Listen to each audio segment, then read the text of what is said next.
Okay, everybody knows what this is. A laser, right? Nice beam of light in many applications. Have you ever, what about sound? Can we create a laser-like or a beam of sound? Well, it's very hard to do. And the reason it's hard to do is that typical sound wavelengths are like this big. And long wavelengths bend. They bend around objects. If you have two people on either side of a barrier here, an opaque barrier, they can't see each other, but they can hear each other, right? How can that happen? Well, the sound diffracts. And it diffracts because the wavelength's long. When the wavelength's small, if the wavelength was very small, the sound would just go out here, and this person wouldn't hear. So this makes it really hard to create a beam. But people have been extremely clever about this, and there is a way. It's complicated. We teach it in an advanced course here, and it takes 2 lectures. Is that right, Andres? Oh, he left. He's supposed to do that? Yeah, so I'm going to try to give you just the basic, make this really simple.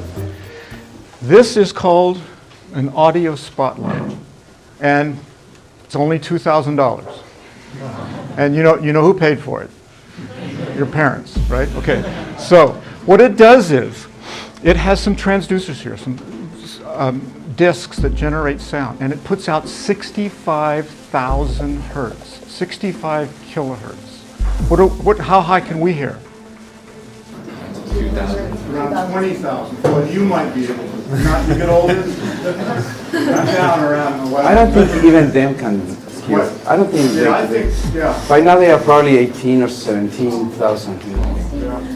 Well, you should have a hearing test. It's important thing. So anyway, 65 kilohertz, way beyond ours. Dogs can't hear it. It turns out cats can.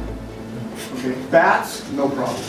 They're typically, they go up to 100,000 hertz. All right?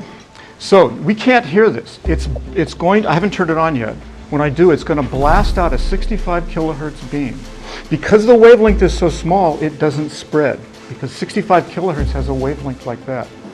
So it's going to be, in that sense, similar to a laser. It just comes right out as a beam. Now, how do we make that audible? Well, they put a modulation on top of the 65 kilohertz. There's a modulation. And now, here's the next thing I have to tell you. That 65 kilohertz is very high amplitude. It won't hurt you, we don't think. Okay? You certainly can't hear it, and we don't think it'll hurt you.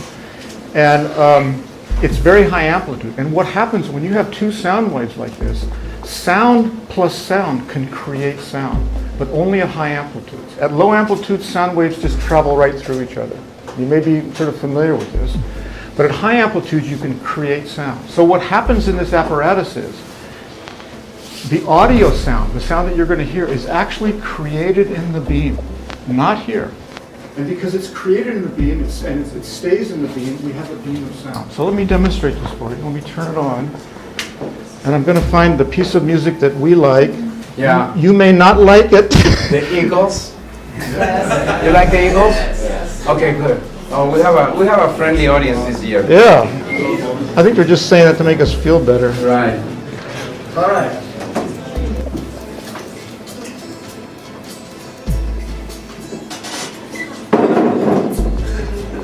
What? It's worth the $2,000. It's not our money. Now, the sound that you're hearing is being created in this beam. It almost sounds like it's coming from your head. So let me try to scan the whole audience here so everybody gets to hear this. Absolutely remarkable. Pete, are you getting it?